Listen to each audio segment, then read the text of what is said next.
نحمده ونصلي على رسوله الكريم اما بعد فاعوذ بالله من الشيطان الرجيم بسم الله الرحمن الرحيم رب اشرح لي صدري ويسر لي امري واحلل عقدة من لساني يفقهوا قولي اور اقیمو قائم کرو الصلاۃ نماز وآتو اور دو الزکاۃ زکوٰۃ ورکعو اور رکوع کرو مع الراکعین رکوع کرنے والوں کے ساتھ کیا تأمرون تم حکم دیتے ہو الناس لوگوں کو بالبر نیکی کا وتنسون اور تم بھول جاتے ہو انفسکم اپنے نفسوں کو وانتم حالانکہ تم تتلون تلاوت کرتے ہو الکتاب کتاب کی افلا کیا فا بھلا پھر لا نہیں کیا پھر نہیں تعقلون تم عقل سے کام لوگے واستعینوا اور مدد مانگو بالصبر ساتھ صبر کے والصلاۃ اور نماز کے وانہا اور بے شک وہ لکبیرۃ البتہ بڑی ہے الا مگر علی اوپر الخاشعین عاجزی کرنے والوں کے خشوع کرنے والوں کے الذین وہ لوگ یظنون جو یقین رکھتے ہیں انہم بے شک وہ ملاقو ملاقات کرنے والے ہیں ربہم اپنے رب سے وانہم اور بے شک وہ الیہ طرف اس کے راجعون لوٹنے والے ہیں وَأَقِیمُوا اور قائم کرو الصلاۃ نماز وآتوا اور دو الزکاۃ زکوٰۃ. اچھا یہ جو اقیم الصلاۃ ہے اس کا کیا معنی ہوتا ہے؟ اقیمو کا لفظ جو ہے قاف واو میم سے ہے. اقامت کا لفظی معنی ہوتا ہے سیدھا کرنا اور ثابت رکھنا، اور عادتاً جو دیوار یا درخت وغیرہ سیدھے ہوتے ہیں وہ گرتے نہیں. اگر دیوار ٹیڑھی ہو تو کیا لگتا ہے ابھی گر جائے گی، درخت بھی اگر بہت جھکا ہوا تو کیا لگتا ہے گر جائے گا. تو جو چیز سیدھی ہوتی ہے وہ مضبوط ہوتی ہے، کھڑی رہتی، جمی رہتی، گرنے کا خطرہ کم ہوتا ہے. اس لیے اقامت کا معنی کیا ہے؟ قائم و دائم. اور قرآن پاک اور سنت رسول صلی اللہ علیہ وسلم میں اقامت صلاۃ کا مطلب یہ ہوتا ہے کہ نماز کو اس کے وقت کی پابندی کے ساتھ اس کے پورے آداب و شرائط کی رعایت رکھتے ہوئے ادا کیا جائے. صرف نماز پڑھ لینے کا نام اقامت صلاۃ نہیں ہوتا.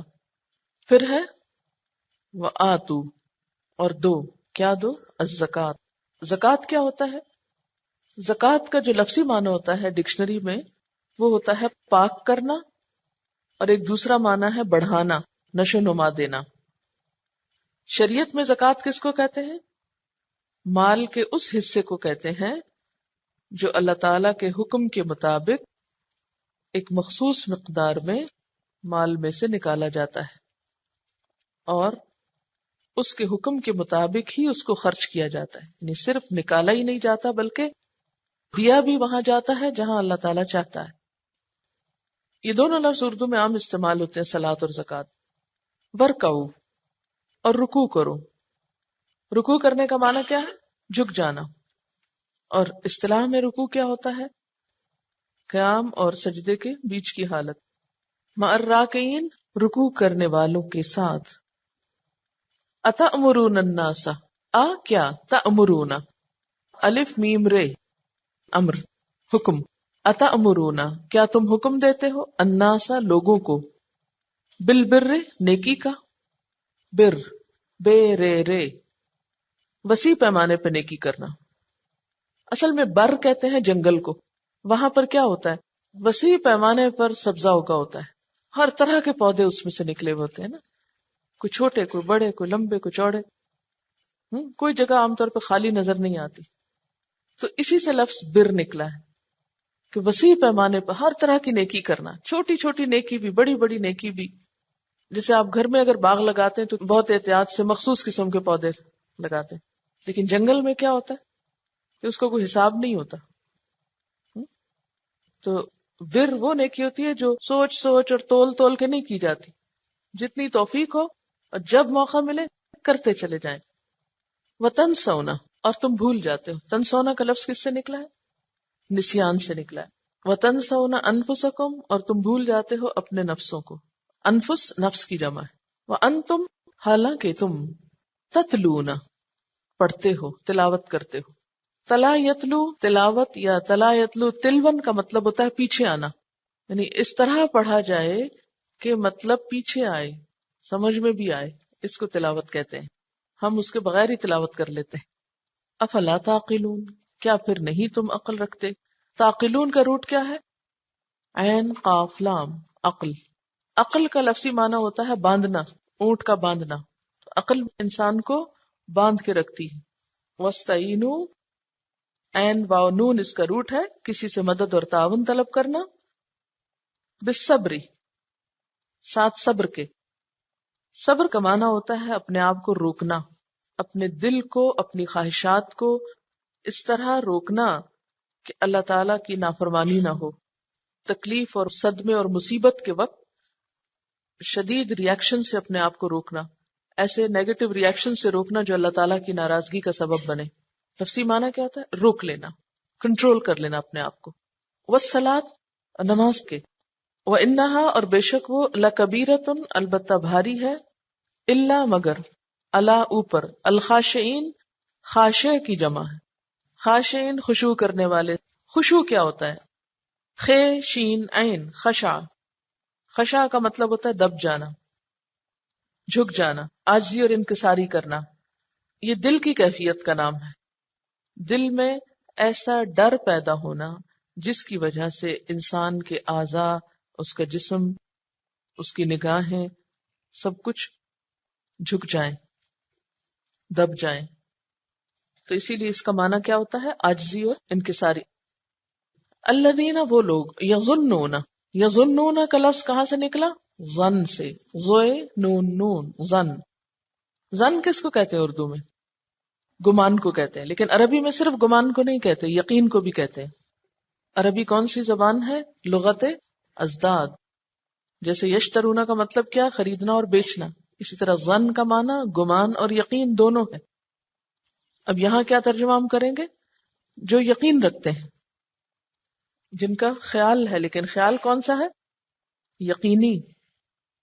انہم بے شک وہ, ملاقو ملاقات کرنے والے ہیں, ربہم اپنے رب سے. وانہم اور بے شک وہ, الیہ اس کی طرف, راجعون رجوع کرنے والے ہیں. واقیموا الصلاۃ اور نماز قائم کرو. یہ نماز قائم کرنے کا حکم کیوں دیا گیا؟ کیونکہ نماز انسان کو برائیوں سے بچاتی ہے, نیکی کا شوق دلاتی ہے, نیکی پر استقامت کی توفیق دلاتی. اور نماز قائم کرو. وآتوا الزکاۃ اور زکوٰۃ دیا کرو جو مال کی پاکیزگی کا سبب ہوتی. اور زکوٰۃ کے دوسرے معنی کیا تھے؟ بڑھانا, نشو نما کرنا. زکوٰۃ کے دینے سے انسان کے اندر خیر پھوٹتی ہے, بھلائیاں نشو نما پاتی, نیکی کا شوق ابھرتا ہے. اور کیا کرو؟ ورکعو رکوع کرو. کس کے ساتھ؟ مع الراکعین دوسرے رکوع کرنے والوں کے ساتھ. کس چیز کی طرف اشارہ ہے؟ نماز با جماعت کی طرف. راکعین بہت سارے رکوع کرنے والے, یعنی صحابہ کرام جو مل جل کر نماز پڑھتے ہیں. تم بھی ان کے ساتھ مل جل کر نماز پڑھو, 1.5 اینٹ کی مسجد الگ نہ بناؤ. کیونکہ کہا جاتا ہے کہ یہود کے ہاں نماز با جماعت کی ایسی تاکید نہیں تھی جس طرح ہماری امت کو کی گئی. یعنی جس طرح مسلمانوں کو نماز با جماعت کی تلقین ہے، اس طرح ان کے ہاں نہ تھی، تو ان کو حکم دیا جا رہا ہے کہ تم بھی مسلمانوں کے ساتھ مل کر اکٹھے ہو کر عبادت کرو. اتامرون الناس بالبر، کیا تم لوگوں کو نیکی کا حکم دیتے ہو؟ یہ کون سی نیکی تھی جس کا حکم یہ لوگوں کو دیتے تھے؟ حضرت عبداللہ بن عباس کہتے ہیں کہ مدینہ کے بعض یہودی اپنے عزیز و اقارب سے جو اسلام لا چکے تھے کہتے کہ ہاں ٹھیک ہے، بہت اچھا کام کیا تم نے، اسلام لائے رکھو، یعنی ان کو خوش کرنے کے لیے، اچھا مذہب ہے، لیکن خود دنیا کے فائدے، لالچ، حسد اور دیگر امراض کی بنا پر خود اسلام لانے سے رک جاتے. تو اس کے لیے کہا گیا کہ تم لوگوں کو نیکی کا حکم دیتے ہو، لوگوں کو کہتے ہو کہ ہاں ٹھیک ہے اسلام لے آؤ، وَتَنْسَوْنَ أَنفُسَكُمْ، اور اپنے آپ کو بھول جاتے ہو، یعنی خود مسلمان نہیں ہوتے. وَأَنْتُمْ، حالانکہ تم تَتْلُونَ الْكِتاب، تم کتاب کی تلاوت کرتے ہو، یعنی اپنی کتاب کو سمجھتے بھی ہو، اور اس میں یہ بات لکھی ہوئی ہے. کون سی بات؟ کہ ایک نبی آئے گا جس کی تمہیں پیروی کرنا ہے، جس پر تمہیں ایمان لانا ہے، اس کی مدد کرنا ہے. افلا تعقلون، کیا پھر تم عقل سے کام نہیں لوگے؟ کہ تمہارے قول و فعل میں جو تضاد ہے یہ تمہاری عقل کی کمی پر دلیل ہے. یعنی اپنے قول و فعل کے اس تضاد پر عقل سے کام نہ لوگے، سمجھو گے نہیں بات کو کہ کیا کہہ رہے ہو اور کیا کر رہے ہو. ہاں اگر یہ بات بہت مشکل لگتی ہے، یعنی اپنی انا سے باہر نکلنا اور حق کو قبول کرنا، تو اس کے لیے کیا کرو؟ مشکل سے نکلنے کے لیے دعا کرو. مشکل سے نکلنے کے لیے کیا کرو؟ مدد مانگو اللہ سے. کیسے؟ وَاسْتَعِینُوا، اور مدد مانگو بالصبر، صبر کے ساتھ، یعنی حق کے راستے میں پیش آنے والی مشکلات پہ صبر کرتے ہوئے اللہ سے مدد مانگتے رہو. والصلاۃ، اور نماز کے ساتھ. تو یہاں کیا طریقہ بتایا جا رہا ہے مدد مانگنے کا؟ اللہ کی مدد کیسے آتی ہے؟ 2 شرائط کے ساتھ. نمبر 1 صبر، اور نمبر 2 نماز، دعا. وَإِنَّهَا، اور بے شک وہ کیا؟ نماز کیا ہے؟ لَكَبِيرَةٌ، البتہ بہت بڑی ہے، بہت بھاری لگتی ہے. اللہ، مگر، عَلَى الْخَاشِعِينَ، خاشعین کو، اللہ سے ڈرنے والے، اللہ کے سامنے عاجزی کرنے والے، اپنے آپ کو اللہ کا بندہ سمجھنے والے، ان کو نماز مشکل نہیں لگتی. خشوع کرنے والوں پر نماز بھاری نہیں ہوتی، بلکہ راحت کا باعث ہوتی، سکون کا باعث ہوتی. الذین، وہ لوگ، وہ کون لوگ؟ پھر کس کی طرف جا رہی ہے یہ بات؟ خاشعین کی طرف. کہ خاشعین کون ہوتے ہیں؟ یظنون، جو یقین رکھتے ہیں. کس بات کا یقین؟ انہم، کہ بے شک وہ، بلا شبہ وہ، ملاقو ربہم، اپنے رب سے ملاقات کرنے والے. خشوع کب آتا ہے؟ جب یہ یقین پیدا ہوتا ہے کہ ہمیں ایک دن اپنے رب سے جا کر ملنا ہے. وَأَنَّهُمْ إِلَيْهِ رَاجِعُونَ، اور بے شک وہ اسی کی طرف لوٹ کے جانے والے ہیں. یعنی دنیا میں بیٹھ رہنے والے نہیں ہیں، واپسی اللہ ہی کی طرف ہے. تو جس کے اندر جتنا یہ احساس اور خیال غالب ہوگا اتنا ہی اس کے اندر نماز کا شوق زیادہ آئے گا، کیونکہ نماز بھی اللہ تعالیٰ سے ملاقات کا ذریعہ ہے نا، اور اللہ تعالیٰ سے ملاقات کی ایک طرح سے پریکٹس ہے. جو دنیا میں شوق کے ساتھ نماز کی طرف جاتا ہے وہ قیامت کے دن بھی شوق کے ساتھ اللہ تعالیٰ کی ملاقات کے لیے جائے گا، خوشی خوشی. اور جو نماز نہیں پڑھتا دنیا میں، وہ وہاں پر بھی ڈرتے ہوئے جائے گا. وہ کہے گا میں تو سامنے جانا ہی نہیں چاہتا، میں تو جھکا ہی نہیں تھا، کیسے جاؤں اس کے سامنے.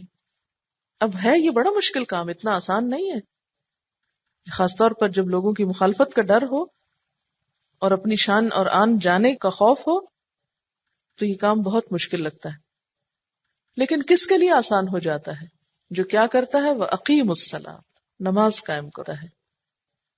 جب حق کے بیان کرنے میں، سچی بات کرنے میں، بتانے میں ڈر محسوس ہو، مشکل پیش آئے، تو کیا کرنا چاہیے؟ اللہ کی طرف رجوع کرنا چاہیے، نماز قائم کرنی چاہیے. وآتوا الزکوٰۃ، زکوٰۃ دینی چاہیے، صدقہ خیرات کرنا چاہیے، کیونکہ صدقہ خیرات بہت سی بلاؤں کو ٹالتا ہے. اور خصوصی طور پر زکوٰۃ جو اللہ کی طرف سے ایک حکم ہے اور بندوں کا حق ہے. کیونکہ یہود کے علماء میں یہ خرابیاں عام ہو گئی تھی کہ وہ لوگوں کو تو بہت واعظ اور تلقین کرتے تھے اور خود غافل تھے. وَارْكَعُوا مَعَ الرَّاكِعِينَ، اور کیا حل ہے کہ اچھا کام کرنے والوں کے ساتھ مل جاؤ. تنہا اچھائی کرنا مشکل ہوتا ہے. جب آپ اکیلے حق بیان کرنے چلتے ہیں تو مشکل ہو جاتا ہے. جب آپ کے ساتھ اور بھی آپ کے ہم خیال لوگ ہوتے ہیں آسان ہو جاتا ہے. آپ اپنے آپ کو امیجن کریں کہ آپ کسی ایسی مجلس میں ہیں جہاں تنہا آپ ہی ہیں حق بات کرنے والے یا حق کے نمائندے، تو آپ کا حال کیا ہوگا؟ سب آپ کے اوپر چپٹ پڑیں گے. لیکن اگر آپ کچھ اور لوگوں کے ساتھ ہوں گے، ایک گروپ کی شکل میں ہوں گے یا مل کر کہیں پر موجود ہوں گے، تو پھر صورتحال کیا ہوگی؟ مختلف ہوگی. اس لیے یہاں کیا کہا گیا؟ وَارْكَعُوا مَعَ الرَّاكِعِينَ، جو اور رکوع کرنے والے ہیں ان کے ساتھ مل کے رکوع کیا کرو. یعنی با جماعت نماز کی طرف اشارہ ہے. اور با جماعت نماز کس بات کا سبق دیتی ہے؟ مسلمانوں کو ایک ہونے کا، اکٹھے ہونے کا. صف بندی کیوں کرائی گئی؟ صفیں درست کیوں کرائی گئی؟ دن میں 5 دفعہ ملاقات کرنے کا کیوں حکم ہے؟ یعنی نماز با جماعت صرف اللہ سے ملاقات ہی نہیں، اللہ کے بندوں سے بھی ملاقات ہے، اپنے ہم خیال لوگوں سے بھی ملاقات کا ذریعہ ہے. اور جو لوگ دن میں 5 مرتبہ اکٹھے ہوں گے تو آپ دیکھیے کہ وہ کیسی سیسا پلائی ہوئی دیوار ہوں گے اگر وہ پوری اسپرٹ کے ساتھ نماز پڑھیں. وہ مل جل کر برائیوں اور باطل کا کیسا مقابلہ کرنے کی قوت رکھتے ہوں گے. تو یہ ایک طرح سے نسخہ یہ ایسے ہی نہیں کہا کہ نماز پڑھو، زکوٰۃ دو، رکوع کرنے والوں کے ساتھ رکوع کرو. اس کا لنک ہے پیچھے والی بات کے ساتھ. پھر اتأمرون الناس بالبر وتنسون انفسکم، لوگوں کو تو تم نیکی کا حکم دیتے ہو اور اپنے آپ کو بھول جاتے ہو. پھر یہود ہی کے علماء کی طرف اشارہ ہے کہ جو لوگوں کو تو کہتے تھے کہ تم مسلمان ہو تو ٹھیک ہو، اچھی بات ہے. اچھا آج کل بھی کیا ہوتا ہے، بعض اوقات کچھ لوگ ایسے ہوتے ہیں کہ جو دوسروں کو اچھا کام کرتے ہوئے دیکھ کے کیا کہتے ہیں؟ بہت اچھا کر رہے ہیں، شاباش. لیکن اگر کہا جائے بھی آپ بھی کر لیں، آپ بھی ساتھ چلیں، تو پھر کیا کرتے ہیں؟ کوئی اپنی مصروفیت کا بہانہ کر دیں گے، کوئی اور اس طرح. تو بات یہ ہے کہ صرف ایک اچھے کام کو اپریشیٹ کر دینا ہی کافی نہیں ہوا کرتا، بلکہ کیا کرنا چاہیے؟ خود بھی کرنا چاہیے. اگر ہم یہ کہیں علم حاصل کرنا بہت اچھی بات ہے، نماز پڑھنا بہت اچھی بات ہے، صدقہ دینا بہت اچھی بات ہے، دیا کرو، کیا کرو، اور خود ان ساری نیکیوں سے محروم رہے؟ نہیں، جو دوسروں کو کہتے ہو وہ خود بھی کرو. حضرت انس رضی اللہ تعالیٰ عنہ سے روایت ہے کہ نبی صلی اللہ علیہ وسلم نے فرمایا، شب معراج میرا گزر کچھ لوگوں پر ہوا جن کے ہونٹ اور زبانیں آگ کی کینچیوں سے کترے جا رہے تھے. ذرا سوچیں، کینچی سے زبان کاٹی جائے. میں نے جبریل علیہ السلام سے پوچھا یہ کون ہے؟ جبریل علیہ السلام نے بتایا کہ یہ آپ کی امت کے دنیا دار وائز ہیں جو لوگوں کو تو نیکی کا حکم کرتے تھے مگر اپنی خبر نہ لیتے تھے. دوسروں کو تو خوب نماز پہ لیکچر دیتے تھے اور خود نماز پڑھنا بھول جاتے تھے یا سو جاتے تھے نماز چھوڑ کے. اسی طرح ابن عساکر نے ذکر کیا ہے کہ نبی صلی اللہ علیہ وسلم نے ارشاد فرمایا، بعض جنتی دوزخیوں کو آگ میں دیکھ کر پوچھیں گے تم آگ میں کیوں کر پہنچ گئے، حالانکہ ہم تو بخدا انہی نیک اعمال کی بدولت جنت میں داخل ہوئے جو ہم نے تم سے سیکھے تھے.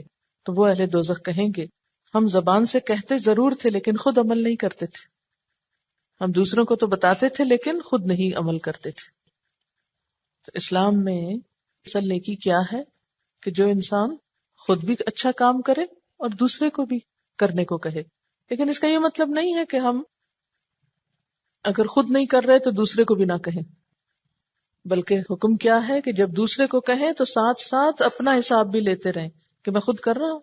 اور یاد رکھیے اسی بات میں اثر پیدا ہوگا جس میں آپ کا اپنا عمل اچھا ہوگا. اگر آپ کا اپنا عمل اچھا نہیں اور آپ صرف دوسروں کو نصیحتیں کر رہے ہیں تو آپ کی بات ہلکی ہو جائے گی، اڑنے لگے گی ادھر ادھر، کان کے راستے دل میں نہیں جائے گی دوسرے کے، وہ کیا ہوگی؟ اوپر ہی جائے گی. پھر فرمایا وَأَنْتُمْ تَتْلُونَ الْكِتَابَ، حالانکہ تم کتاب کی تلاوت کرتے ہو، تمہیں کتاب سمجھ آتی ہے. جب کتاب سمجھ میں آتی ہو تو اس وقت تو پتہ چل جاتا ہے نا کہ کیا کرنے کا حکم ہے اور کس چیز کے چھوڑنے کا حکم ہے. افلا تعقلون، کیا تم میں عقل نہیں؟ یہ تو ایسے ہی نہیں کہ ایک شخص بھوکا ہو اور وہ خود کھانا کھانے کی بجائے صرف دوسرے کو کھلائے، تو اس کا مطلب اس کی عقل کی کمی ہے، کیونکہ جو عقل مند شخص ہوگا وہ خود بھی کھائے گا، دوسرے کو بھی کھلائے گا. یا وہ بھی عقل مند نہیں کہ جو صرف خود کھائے اور دوسرے کو بھول جائے. عقل مند کون ہے؟ جو اپنا خیال بھی کرے اور دوسرے کا بھی کرے. پھر یہ کام مشکل ہے، نیکی کا حکم دینا بھی اور خود عمل کرنا بھی آسان کام نہیں ہے، بہت بڑی ذمہ داری ہے. اس کے لیے پھر کیا کرنا چاہیے؟ وَاسْتَعِینُوا بِالصَّبْرِ وَالصَّلَاةِ، صبر اور نماز کے ساتھ مدد مانگو. کیوں؟ اس لیے کہ جب تم خود اچھا کام کرو گے تو بھی لوگ باتیں بنائیں گے، جب تم خود اچھا عمل کر کے دوسرے کو کہو گے تو بھی لوگ کرٹیسائز کریں گے. پھر آپ سوچیں گے، آپ کی آنکھوں میں آنسو آئیں گے کہ میں دوسروں کا بھلا چاہتا ہوں اور لوگ مجھے کو برا بھلا کہتے رہتے ہیں. ایسے میں کیا کرنا ہے؟ کوئی نیگیٹو ری ایکشن نہیں شو کرنا، صبر کرنا ہے. وَاسْتَعِینُوا، مدد مانگو. کس چیز پہ مدد مانگو؟ نیکی پہ قائم رہنے کے لیے مدد مانگو، اور نیکی کا حکم دینے کے لیے اللہ کی مدد مانگو کہ اللہ تعالیٰ حق بیان کروائے اور اس پر خود عمل کی توفیق بھی عطا فرمائے اور لوگوں کی باتوں پر صبر دے. وَاسْتَعِینُوا بِالصَّبْرِ وَالصَّلَاةِ، صبر اور نماز کے ساتھ مدد چاہو. وَإِنَّهَا لَكَبِيرَةٌ، اور بے شک وہ نماز بڑی بھاری، بڑی مشکل چیز ہے. إِلَّا عَلَى الْخَاشِعِينَ، مگر خشوع کرنے والوں پر. خشوع دل کی کیفیت کا نام ہے، دل میں اللہ کا ایسا ڈر کہ جو جسم پر بھی حاوی ہو جائے. کیونکہ آخرت پر انسان کا جو یقین ہے اور خشوع ہے وہ انسان کے لیے بڑے بڑے کاموں کو آسان بنا دیتا ہے. یعنی جو حقیقی معنوں میں خدا کے بندے ہوں گے نا، خدا سے ڈرنے والے، ان کو نماز مشکل نہیں لگے گی. الذین یظنون انہم ملاقو ربہم، کیونکہ ان کو یقین ہے کہ انہیں ایک دن اپنے رب سے جا کے ملنا ہے، ان کو پتا ہے کہ انہوں نے واپس جانا ہے. نماز تو وہی چھوڑ سکتا ہے نا کہ جسے واپسی کی فکر نہ ہو، جو یہ سمجھے کہ میں ہمیشہ دنیا میں رہوں گا. تو یہ وقت ہمیشہ ایسا ہی رہے گا، ہم سدا جوان ہی رہیں گے، ہم صحت مند ہی رہیں گے، ہم یہیں بیٹھے رہیں گے، ہمیں واپس نہیں جانا. ہم سوتے رہتے اور نماز نہیں پڑھتے تو یہ بستر ہمیشہ ہمارے پاس رہیں گے، ایک دن قبر میں نہیں جانا. ہم کھانا کھاتے رہتے ہیں اور نماز بھول جاتے ہیں اور چھوڑ دیتے ہیں، کیا یہ سب کھانے اسی طرح ہمیں ملتے رہیں گے؟ موت کا پنجہ آ کر چھڑا کے لے نہیں جائے گا؟ تو جس کو یقین ہو کہ اس نے واپس جانا ہے اس کے لیے نماز مشکل نہیں، وہ دوسرے کاموں سے پہلے نماز پڑھ لے گا. وَأَنَّهُمْ إِلَيْهِ رَاجِعُونَ، واپسی تو ضروری ہے، واپسی تو لازم ہے، واپسی کا سفر تو طے شدہ ہے، اس سے تو کوئی بھی بھاگ نہیں سکتا. اب یہ جو خاشعین ہے نا، اس کے بارے میں بھی تھوڑی سی بات کروں گی کہ خشوع کا اظہار کیسے ہوتا ہے؟ عمل سے ہوتا ہے، صرف جسمانی کیفیت سے نہیں. اور خشوع کو جان بوجھ کے ظاہر کرنا، اپنے سر کو جھکا کے بیٹھ جانا اور مسکین بن جانا، یہ ایک تصنع ہے، یعنی ایک مصنوعی کیفیت، آرٹیفیشل طریقہ ہے. حضرت عمر رضی اللہ تعالیٰ عنہ نے ایک نوجوان کو دیکھا، سر جھکا کے بیٹھا ہے، سر اٹھا. خشوع دل میں ہوتا ہے، جس کے دل میں ہوگا خود بخود اس کے اوپر نظر آنے لگے گا. اس کے لیے یہ ضروری نہیں کہ آپ سب کام چھوڑ کے نیچے سر کر کے بیٹھ جائیں. حضرت ابراہیم نخعی کا ارشاد ہے، موٹا کپڑا پہننے، موٹا کھانے اور سر جھکانے کا نام خشوع نہیں ہے، بلکہ خشوع تو یہ ہے کہ تم حق کے معاملے میں شریف اور رذیل کے ساتھ یکساں سلوک کرو، یعنی چھوٹے بڑے کے ساتھ اچھا سلوک کرو، اور اللہ نے جو تم پر فرض کیا ہے اسے ادا کرنے میں اپنے دل کو فارغ کر لو. حضرت حسن کا ارشاد ہے کہ حضرت عمر جب بات کرتے تو سنا کر کرتے تھے، جب بات کرتے منہ میں نہیں بولتے تھے.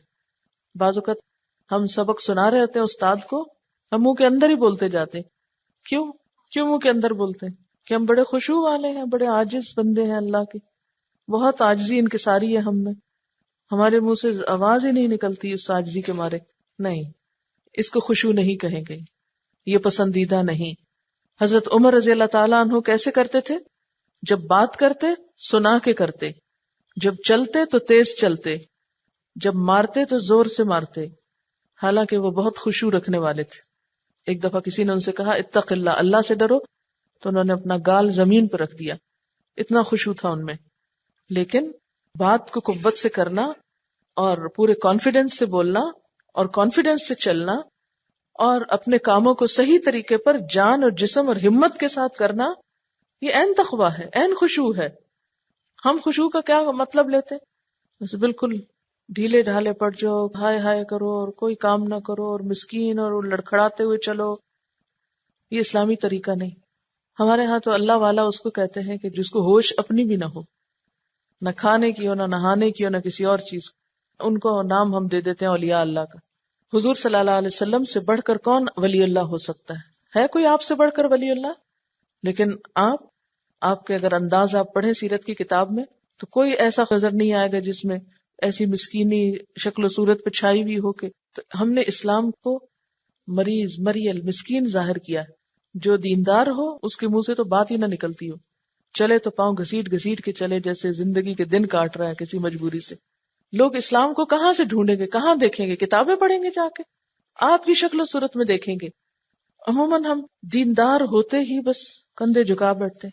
ٹھیک ہے، عاجزی اور انکساری ہونی چاہیے کہ دوسرے کا احترام کریں، آپ آرام سے بات کریں، آپ دوسرے کا لحاظ رکھیں، دوسرے کا خیال رکھیں. لیکن اس کا یہ مطلب نہیں کہ آپ شکل و صورت پہ 12 کی بجائے 1 بجا لیں، 1 بجے سے پہلے ہی. اچھا جناب، تو نماز کس پہ بھاری نہیں؟ جن کے اندر حقیقی معنوں میں عاجزی، ایسی عاجزی کہ جو ان کے عمل میں بہتری پیدا کرتی. وآخر دعوانا ان الحمد للہ رب العالمین. سبحانک اللہم وبحمدک، نشہد ان لا الہ الا انت، نستغفرک ونتوب الیک. والسلام علیکم ورحمۃ اللہ وبرکاتہ.